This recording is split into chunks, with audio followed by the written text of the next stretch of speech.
All right, good morning, good afternoon to everyone, and I want to welcome you to today's webinar, today's NAIFA Town Hall meeting.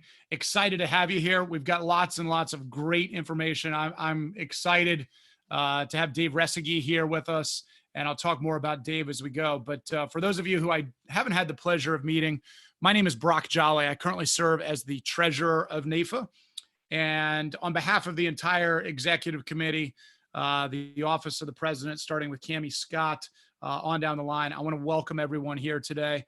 And on behalf of the executive leadership team, as well as the NAIFA staff, Kevin Mayu and his office, we're just excited about where NAIFA is, about the opportunities. Obviously, it's a unique set of circumstances that we're all facing. And I've joked a few times here that in my house, we've got a financial planning office in the basement and a kindergarten classroom on the main floor.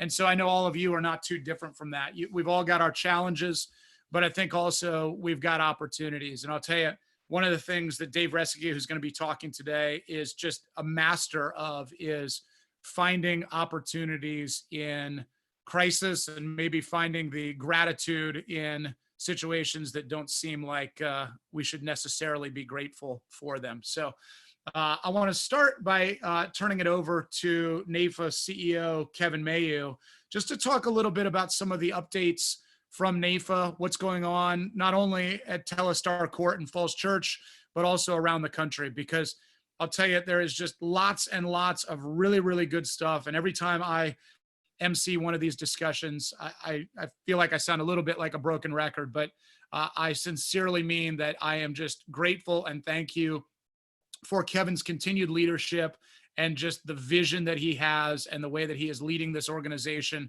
not only in bad times or troubling times like we're facing in the economy and in the marketplace today, but also in the good times. And Kevin is just a tremendous visionary and does a great job of getting not only his team of the staff at NAIFA, but also us as NAIFA members to follow that vision, and he's doing a great job. So with that, Kevin, I'll turn it over to you. Thanks, Brock. Good morning or good afternoon, everybody. Thank you for those kind words, Brock. Very greatly appreciated. I'm blessed that we do have a tremendous set of volunteers within NAIFA, whether they're at the national level, the state level, or at the local level. Just tremendous people working hard, along with our dedicated team of staff professionals spread throughout the country. And like I've said on several of these webinars and town halls over the course of the past month, it's times like this that professional associations really shine, because we have an opportunity to not only represent you and your interests and make sure policymakers understand what's important for you to be able to do your job and best serve 90 million American families around this country, but also at the same time, we provide a sense of community. And even though this horrible pandemic is going on and all of us have had to change the ways that we operate, it also gives us an opportunity to gather through technology and events like this, to be there for each other, to share ideas, to prop each other up, to help elevate the profession and to help all of us do our jobs better as professionals within it. So again, it's great to be here with you again today. A couple of things just to mention for you. Again, for those of you that haven't heard yet, NAIFA's annual congressional conference, which is the largest legislative fly-in in the entire industry, has been canceled this year because of what's going on with the pandemic. We were scheduled to be in Washington, D.C. May 19th and 20th to go visit with our elected officials in the House and Senate, but that's not happening because the hotel is closed, and on top of that, the U.S. Capitol is closed. So what we are going to do instead is we have repurposed that week. And so we are inviting all financial security professionals to be able to join us on Tuesday, May 19th for our diversity symposium, on Wednesday, May 20th for our advocacy and action virtual webinar, where we'll give an update as to what's going on with the CARES Act, what's going on in Congress, how you as a financial security professional can impact public policy. And we'll hear from not only our government relations professionals from the NAIFA staff, but also a number of consultants that we've engaged to work on behalf of us, and several members of Congress. They'll be joining us on Wednesday, May 20th. And then on Thursday, May 21st, we're going to have a Leadership in Action Day where you can get leadership training and learn how to particularly deal with this new world, how you can show leadership as a financial security professional. So that is free and open to everyone in the industry. So we hope that you'll join us May 19th, 20th, and 21st. By the way, these town halls that we've been doing every week, a couple of them each week, those are going to continue through May, particularly because demand has been high for these so far. So if you have missed any of these in the past, they're great opportunities, again, to get some good nuggets as to how you can best do your business in this new environment, and also walking through the different relief provisions that Congress has passed. So all these prior town halls are available on demand on the NAFA website. So if you've missed one, just go back and check it out at your leisure. They run between 30 minutes and 60 minutes each. And then you can, of course, catch up on something in case you had to miss one of these one day. So we'd encourage you to check those out as well. And then some upcoming events we've got coming up. On tomorrow, Tuesday the 14th, back by popular demand, Tom Hegna is going to be doing one of our Big Ideas webinars. That'll be at 3 o'clock Eastern. Again, open to all in the industry, so please join us. And then on Thursday, we're going to take a deep dive into the payroll protection plan, which was that $349 billion component of the CARES Act. And we've got our tax firm, Steptoe Johnson, working with our government relations professionals, and they will be going through the nuances of that plan, teaching you what you need to know so that you can take advantage of it if you're eligible, but also so that you can educate your clients as to what they're eligible to take advantage of, and better help them put together the right financial plan for their business. And so again, that is Thursday the 16th. We look forward to having you join us there.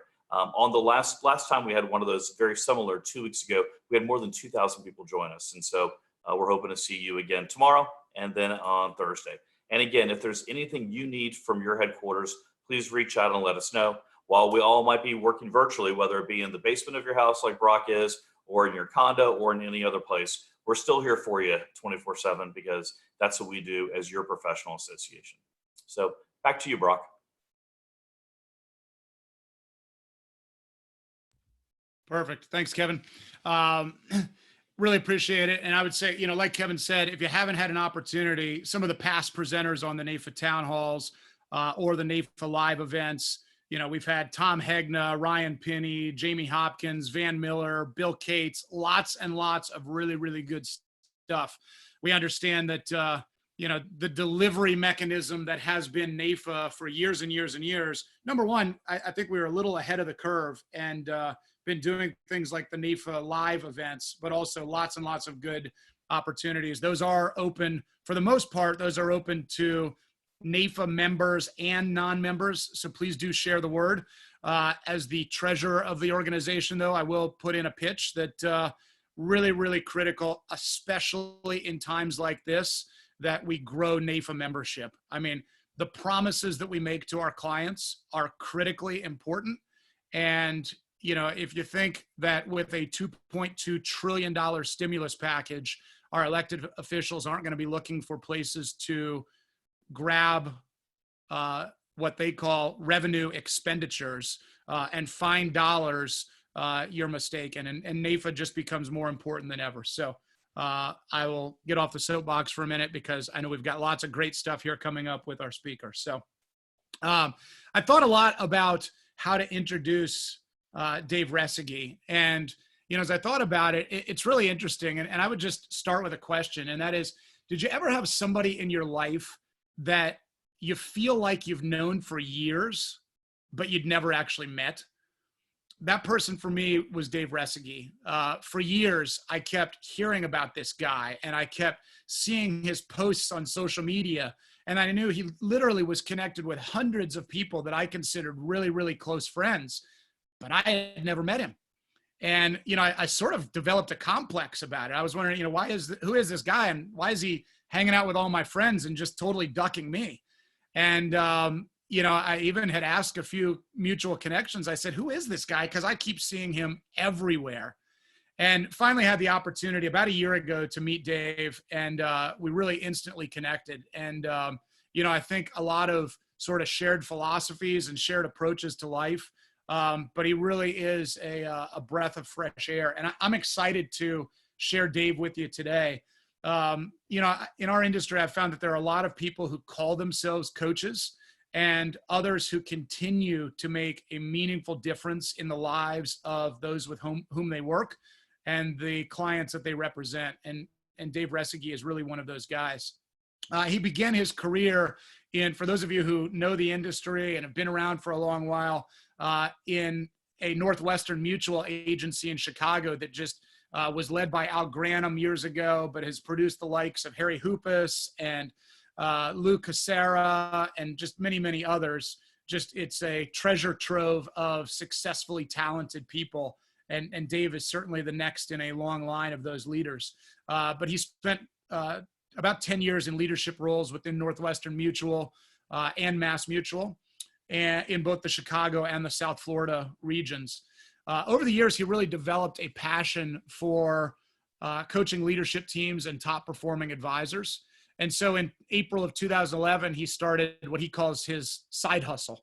And it sort of began a little as something that he was doing on the side and eventually blossomed into his career, his business. And he currently serves as chief shepherd of the Resseguie Group. He works virtually and in person with leadership teams and entrepreneurs as they lead themselves, lead others, and lead their businesses. And some of you were asking in the Q&A panel, and I don't know if we had one title at one point and changed the title, but Dave really is a servant leader and just the pure definition of that. He attended the Moody Bible Institute, and while he continues to be very involved in his church and organizations like Fellowship of Christian Athletes, he, like probably many of us within and around NAIFA, has found a little bit of what I'll call a second religion and a passion for the financial services industry and coaching people and making that meaningful difference in people's lives. Dave's married with 3 kids. And on a personal note, I know he's a huge New York Mets fan. So very disappointed to not see I'm a Yankees fan and I live in Washington, D.C. So the Nationals have become my National League team. So, he's disappointed to not see those Mets hovering around 500 this year in the National League East. But very excited to have all of us get back to life and baseball as we know it. So with that, Dave, sorry to be long-winded, but I am super excited to have you here. I know that there are probably some people on today's call that don't know Dave's name, but I can certainly say that in the short time that we've known each other, I've been tremendously impressed with your leadership, your attitude, and just your continued great ideas. And I'm excited to have you share those with NAIFA Nation today. So with that, Dave, thanks for joining us. I'll turn it over to you. Brock, thanks. I'm always humbled and I count it as a privilege whenever anyone invites me into their sphere of influence to share some ideas. I've been introduced a lot over the years, and that was probably top 3 of introductions because you got me emotional to where I felt like I was going to cry because it was very heartfelt. You made me laugh about the comment about Mets being 500. And at the same point, I felt my blood begin to boil and I wanted to jack you through a wall. So it was a good intro. I am fired up to be here with you all today. Here's what I'm not going to do. I'm not going to share language ideas or ideas today that help you do more business. And here's why. A good friend of mine who does player development for the Miami Dolphins at one point said to me, if the leader is right, if the leader is right inside, the player is going to be right on the field. And I believe that to be true for us in our industry. I believe our value has increasingly become exceptionally more valuable today than it was 6 weeks ago, 8 weeks ago, 12 weeks ago.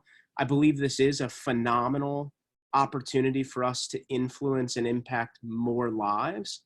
At the same time, I think one of the most exceptional things about what we're going through right now is our ability to choose who we want to become. So I'm going to share my screen here if it allows me. It says that I can't share screen while other people are sharing. So this should let me share. Yep, perfect. So just as by way of my background, that's my wife, Jennifer. We have 3 small children. Charlie is 6, Chazzy's 3.5.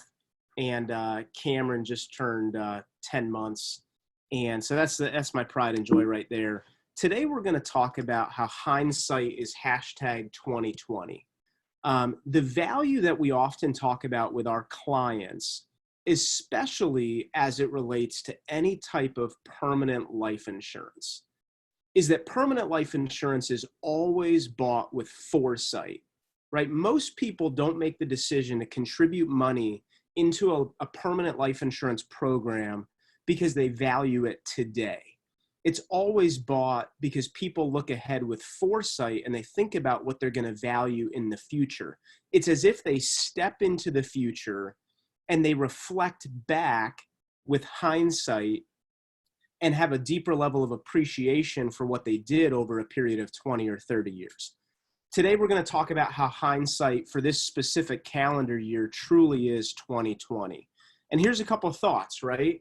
Winston Churchill said the empires of the future are the empires of the mind.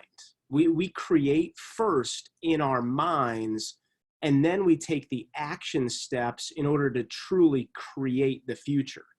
A wise person once told me one of the greatest things about leadership is who we need to become in order to do it well. So I felt compelled to share a story with you about this little boy. So the baby that you see there is my little Cameron. That's my 10-month-old when he was probably 2 days old at that time. He might have only been a day old. And the gentleman there is my best friend, Josh. And the little boy holding my son is Josh's second born son, Braxton. And I just want to tell you about this little boy. And that's the end of what I'm going to share on my screen. But this little boy absolutely has a special place in my heart. He's the second son. So his older brother, Weston, oftentimes plays that role of big brother. He's an antagonist against Braxton. He's always doing things that Braxton can't. And, Jennifer and I are best friends with Josh and Megan. Our kids are best friends with their kids. And about a year and a half ago, Braxton was probably 7 years old. The Resseguie family went over to the Wallace's family's home, and we were just going to grill out. I'm looking forward to those days where we can do that again and not be socially distanced, by the way. But we went over and we were just going to grill out some chicken. We were going to grill out some burgers and hot dogs and just have a great meal together and enjoy our friendship and laughter. And the grill at Josh and Megan's home is on a beautiful porch in their backyard that overlooks an intercoastal waterway. So I live in South Florida in the Fort Lauderdale area, and we have all these different intercoastal waterways, some that are connected directly to the ocean. We live in the suburbs, so do Josh and Megan. So our waterways eventually can get you to canals that get you to the ocean. But for us, it feels more like a real thin stream or a little canal or maybe more of a pond or a small lake feel. So in their backyard, there's this 100-foot wide channel of water. And on the other side of this channel, there's other homes. And not quite in the middle, but about 75 feet away from our side on the land is a little duck that is in the water. But this is one of those pretend decoy ducks. It's one of the ones that's attached to ropes, and it tries to attract other beautiful animals to come. And after we finished dinner, all the kids decided that they were going to go out off of the porch, open the screen door, and go down on this little grassy knoll area. And they were going to take these tiny little stones and these pebbles, and they were going to throw them in the water. So that sounded like a ton of fun to Josh and I. So we decided that we're going to do it with them. And Weston, the oldest boy, is throwing these rocks, and he's pretty strong. He's about 9-10 years old. And he's doing his best trying to hit this duck that's out there 75 feet out. And he's not able to hit it, but the rocks are landing past the duck. They're landing to the right of it, to the left of it. He's working on his aim, but he has this strength to get it to the duck. And Weston is able to do it, where Braxton is unable to get it to the duck. Braxton's younger. He's doing his very best. He's throwing as hard as he can, but these little stones, they're falling maybe 10 feet, 8 feet, 5 feet short of the duck. He just doesn't have enough strength, or at least he doesn't think he does, to get it to the duck. So Weston, the older brother, is looking at younger brother Braxton, and he's kind of having one of those jerk brother moments that he's saying, nana, nana, boo, boo, like I can do it and you can't. And there's just a soft spot in my heart for Braxton. And I see this happening. I'm a younger brother. I have an older brother who passed away about 8 years ago, but I'm a younger brother. So I have a heart for Brax. And I go over to Braxton and I kind of crouch down. He's like 3'10", and I crouch down and I put my arm around him and I say, "Hey pal, what's going on?" And he got real emotional, and he wasn't crying, but you could sense that he wanted to. And he said, I can't do it. Weston can get it to the duck, but I can't do it. And I said, "Brax, well, why do you want to get it to the duck?" And he said, I want to be able to do what Weston does, and I want to hit it. I said, "Brax, do you believe that you can get it to the duck?" And he said, I don't think I can. And I said, "All right, pal, here's what I want you to do." And I had my arm around him and I pointed out into the water and I said, "All right, do you see the duck? Can you see it?" And he said, "Yeah." And I said, "All right, look past the duck. Do you see about 10 feet, 15 feet on the other side of the duck, over by the grass on the other side? Do you see those green lily pads? The ones that the frogs jump on? Can you see them? There's about 15 of them out there. Do you see them?" And he said, "Yeah, I see them." I said, "All right, pal, here's what I want you to do. I want you to take the best stone that you can find. And now I want you to throw that stone, but I want you to aim for the lily pads." And he looked at me all confused and he said, I can't get it to the lily pads." And I said, "I want you to try. I want you to aim for the lily pads." So he takes this stone and he gets in his stance and he winds up and he throws that stone. And what do you think it hits? Well, it doesn't hit the lily pads. It doesn't make it that far. But it splashes about 5 feet past that decoy duck. And he looks at me all bright-eyed with the biggest smile on his face, with that feeling of elation, like, I did it. Did you see that? Did you see that, Dave? I did it. Did you see that, Mr. Dave? He was so happy. Weston kind of looked over with disbelief, like how in the world was he able to do that? And I give him a big hug. He's so fired up because he was able to do something that he wasn't sure if it was possible. I think he was able to do it because sometimes whenever we want to accomplish something meaningful to us, we need to look past what we're aiming for. I'm only 35 years old. I've been in this industry since straight out of college. I started as a post-grad college intern with Northwestern and in Granham's agency after Al had retired. And, I'm fortunate to have started there. And, I've only seen 2008, right, as a downturn, right? This is different, right? This is a little bit unique. This is in some ways catastrophic. At the same point, phenomenal time to be doing business. There's advisors nationally that are keeping 55, 60 meetings a week. So this is still a prime time to be serving others and doing business. But to my point earlier, the empires of the future are the empires of the mind. And one of the greatest things about leadership is who we need to become in order to do it well.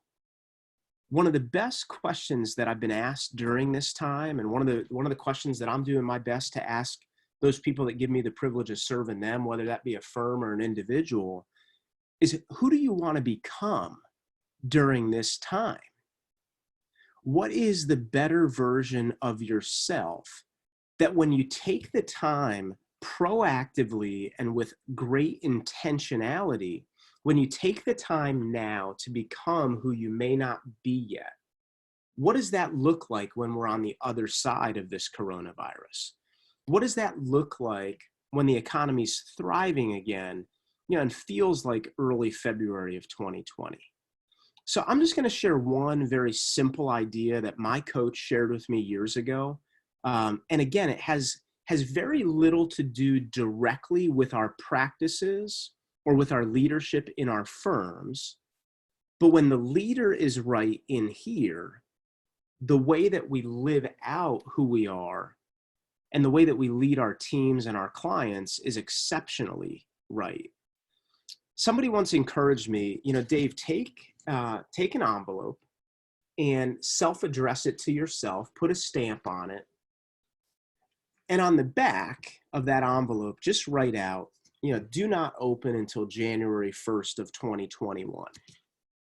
And what you'd want to do is you want to think about who is it that you want to become during this time.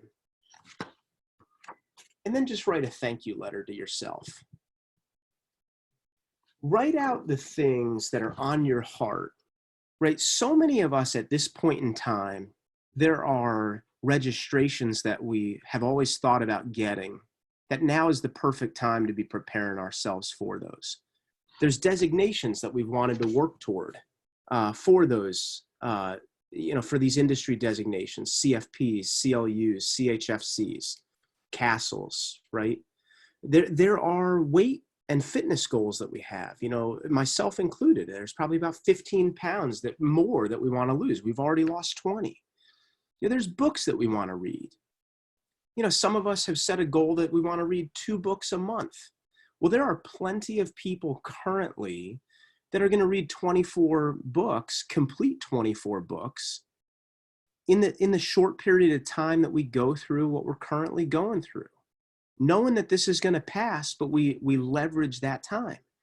There's a lot of habits and disciplines that some of us want to get back to, or new habits and disciplines that we want to create. I was on a call with an advisor in St. Louis this morning, and he's told me for about 6 months that he wants the habit of waking up at 5:30 every day so that he has 90 minutes of unadulterated time before his kids wake up for breakfast for him to develop himself, his mind and his heart, right? So that when his family wakes up, he can be fully present and engaged with them. Now is the time to become that person.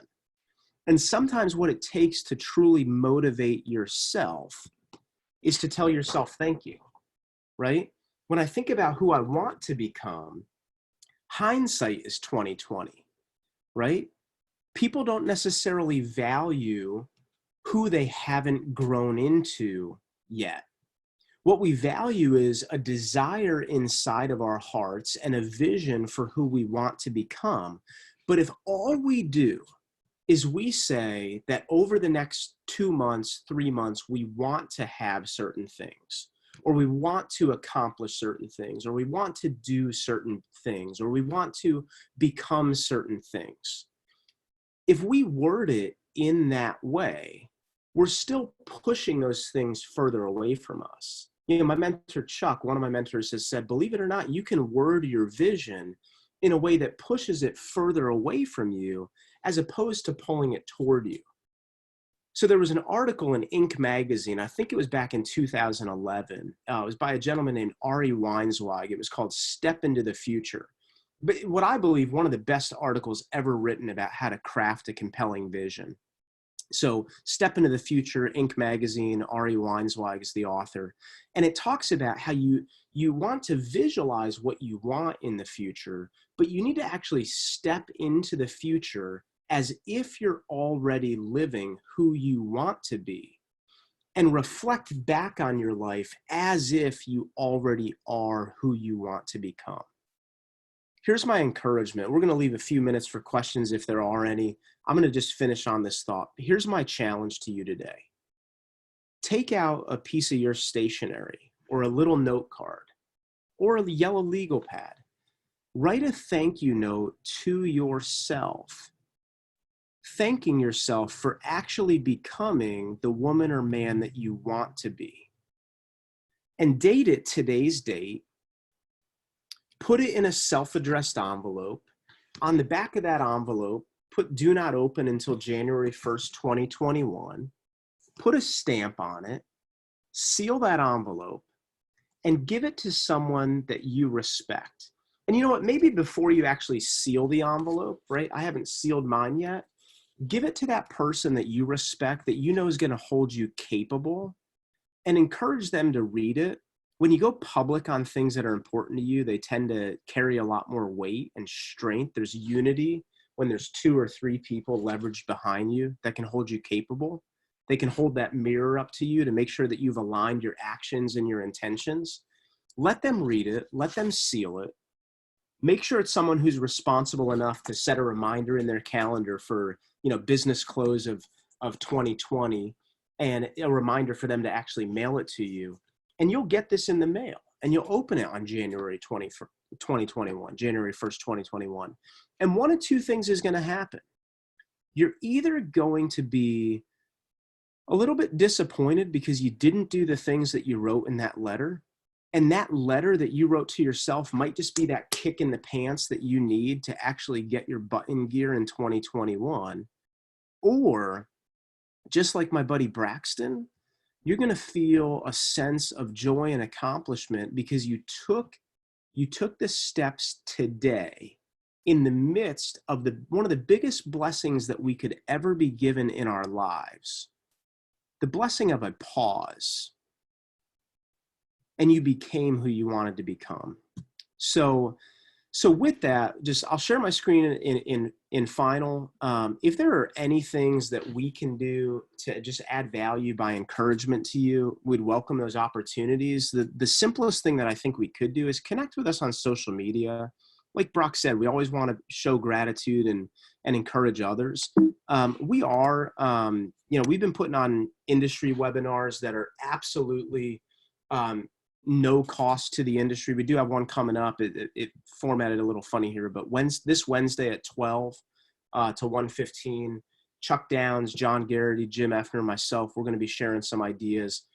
You could register for this through LinkedIn or through my Facebook, or you could even shoot me an email and we can send over the Zoom registration if that will add value. Again, there's no cost, and our promise to you is you do not get opted in to any type of click funnel on anything like that. We just want to serve you how we can. But it was my pleasure to be with you. I'm going to pass the baton back, I believe, to Brock, if there are any questions that we want to answer, or if there's final commentary that Brock wants to add. But Brock, thanks again for the kind words to the entire team at NAFA. Thanks for everything that you do sincerely to continue to represent our industry and preserve the integrity that we have so we can continue to honor those promises that we make to our clients. So thanks for everything that y'all are doing. Perfect. Thanks, Dave. So appreciate all of that. As I'm reading here in the chat box, Jeff Hill wrote great nuggets, and truly it was. By the way, I'm going to wrap up on a few thoughts here. We do have a couple minutes left, but if anybody does have questions, please feel free to write them in the chat box, and we'll either we'll give them to Dave, or we can the NAFA team that's working diligently behind the scenes can get them answered if it's not a direct question for Dave. But, I sat here and took a page and a half of notes, and want to kind of recap some of it. I loved one of the greatest things about leadership is who we need to become in order to do it well. Some of the people on this call may remember when I originally ran for trustee of NAFA a handful of years ago, I used an Oprah Winfrey quote, which was, we can't become what we need to be by remaining who we are. And I think that's true of NAFA, but I think you just packaged it really well in talking about what a blessing this time is. And there are so many people out there, so many people who, talk about how terrible and awful it is that, I can't go into the office and I've got to deal with my family and all that. Guys, it's a blessing, right? How often do you have to just take a step back, spend time with your family, recalibrate, find those opportunities? I love that stuff. I think it's good for NAFA. I think it's good for us individually as advisors and as people. Love the idea about the letter to yourself, addressing it for January 1. I heard a statistic one time, and I can't verify or deny this, but I heard somebody say that 0.7% of the goals that are not written down get accomplished. So in other words, if you have this dream, this vision, but you don't write it down, the likelihood of accomplishing that goal is less than 1%. Well, can you write it down? Can you find an accountability partner and share it with them to say, hey, here's what I'd like to do in the remaining 7.5 months of 2021? I think it's powerful, powerful stuff. So lots of other stuff. I do see some other things here. I see, Dave, the Step into the Future article absolutely changed my practice. I would encourage all to read through it and craft your vision. I think that's great stuff. You can learn more about Dave, visit his website, which is just, I'm going to spell this because Resseguie is not exactly the easiest thing, but It's the ResseguieGroup.com. Resseguie is RESSEGUIE.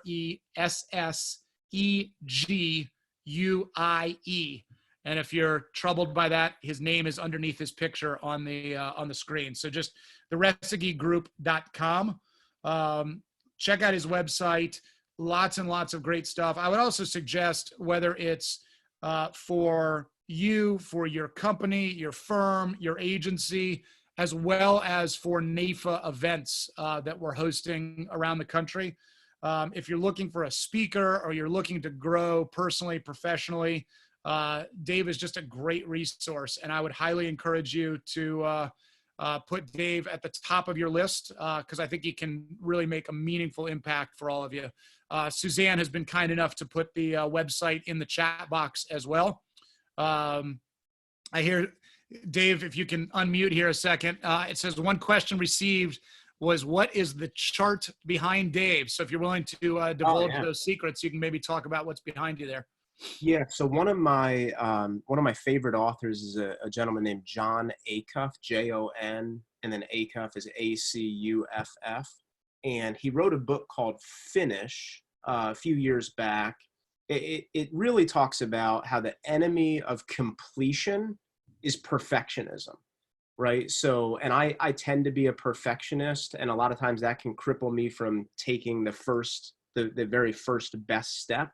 So this Finish calendar is something crazy that he sells it for $30, but I love it. So I'm going to continue to buy it. So it's a calendar, and it literally maps out every day of the week for me. So that was the only thing I put on it is our travel schedule.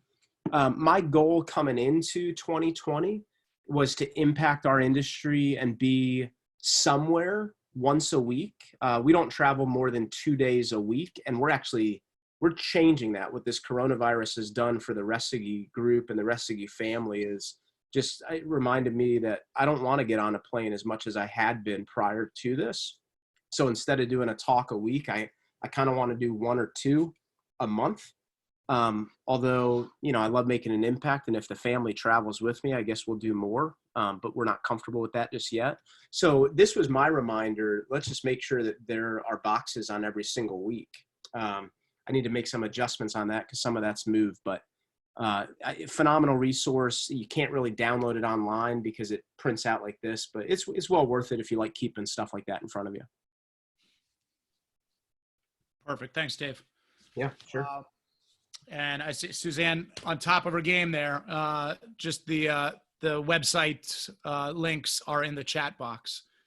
Great. So with that, we're right at 12:40. So I will go ahead and wrap up. Just want to remind everybody, Dave is very, very accessible on social media as well as his website. So if you want to reach out to him, please do so.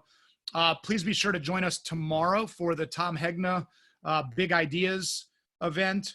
On Thursday, we've got the deep dive on the Paycheck Protection Program with Judy Karsrud and the NAIFA Government Relations team, as well as Steptoe Johnson.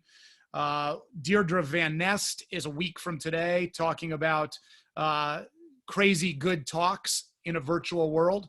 And then obviously, please mark your calendar for NAIFA Impact Week in lieu of the congressional conference. Lots and lots of good stuff there and ways that we can make a difference. So I will end with just going back to this quote. One of the greatest things about leadership is who we need to become in order to do it well. And so I ask of you, if there's 24 hours in a day, what are you doing to make the best use possible of the day, the week, the month, and the year? Because we as NAIFA members make a tremendous impact. So let's keep doing it and doing it well. Dave, thanks very much. Thanks to everybody for joining us. Look forward to speaking with you sooner rather than later. Thanks, everybody. Thanks, everyone.